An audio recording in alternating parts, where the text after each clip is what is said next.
In September 1991, two hikers were crossing a glacier high in the Alps, near the modern border between Austria and Italy. As the ice beneath their feet melted, something unexpected appeared: the body of a man. At first, they assumed it was a recent tragedy, perhaps a climber who had disappeared years earlier. They were wrong. This man had died more than 5,000 years ago. He would become known to the world as Ötzi the Iceman. Scientists examined his body, his tools, his clothing, and eventually his DNA. He seemed to belong to a vanished world, a prehistoric Europe that had long since disappeared. For years, many believed he was the last of his kind, but that wasn't true, because not far from where he died, in the steep valleys of northern Italy's Dolomite Mountains, there are tens of thousands of people alive today who still carry genetic markers strikingly similar to his. Most of them have no idea. To understand why, you have to set aside modern political maps. In the Dolomites lives a small ethnic group known as the Ladins. They've lived in these mountains for thousands of years. They speak Ladin, a rare language with roots in ancient Latin, but influenced by older, mysterious linguistic layers that existed long before Rome. Their villages cling to the sides of mountains. Their communities have remained small and relatively isolated. Officially, they are Italian citizens, but their deeper story is far older than Italy itself. Their DNA suggests they are directly descended from some of Europe's earliest farmers. Around 7,000 to 8,000 years ago, farming arrived in Europe from Anatolia, in what is now Turkey. These early farmers transformed the continent.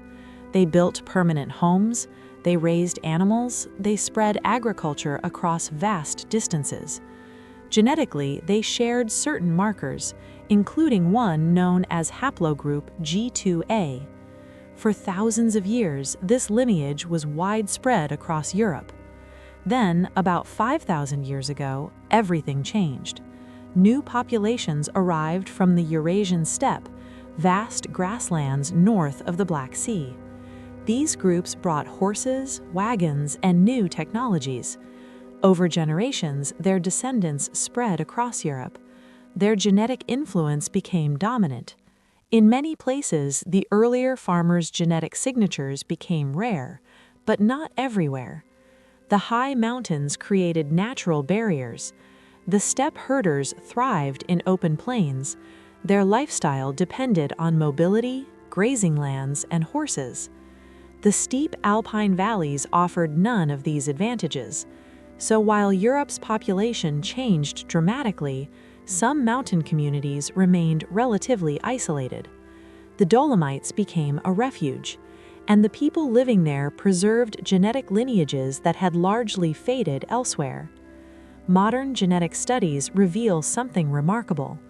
In much of Western Europe today, haplogroup G2A exists at low levels, but in certain Ladin communities it appears more frequently. Researchers have also found evidence of long-term continuity in family lines, supported by historical records stretching back centuries. This doesn't mean the Ladins are unchanged or isolated from all outside influence. Like every population, their history is complex. But the mountains helped preserve pieces of a much older genetic past. Ötzi himself carried haplogroup G2A. When scientists compared his DNA to modern populations, they discovered his closest genetic similarities were not spread evenly across Europe. Instead, they appeared more often in isolated populations, including parts of Sardinia and Alpine communities like the Ladins. Ötzi was not the last of his people. He was part of a lineage that survived. Their language also reflects deep history. Ladin is classified as a Romance language, meaning it evolved from Latin, but it contains unusual features. Some scholars believe it preserves elements of older Alpine languages spoken before the Roman Empire. Languages, like DNA, can carry echoes of the past. Their history has not been easy. Over centuries, larger political powers controlled their homeland. After World War I, their region became part of Italy. During the fascist period, their language and identity faced suppression, but their communities endured. Today, Ladin is officially recognized and taught in schools. Their cultural traditions continue. Ötzi's discovery changed how scientists viewed Europe's past. He was once seen as a lonely survivor of a vanished age. Now he represents something else, a connection, a reminder that history doesn't always disappear. Sometimes it survives, quietly in remote places, in mountain valleys, in languages, in DNA. The story of the Ladins shows that modern nations are only the most recent layer of a much older human story. Beneath borders and flags lie deeper roots, ancient migrations, forgotten cultures, hidden survivors. And somewhere in your own DNA, there may be stories just as old, stories waiting to be discovered.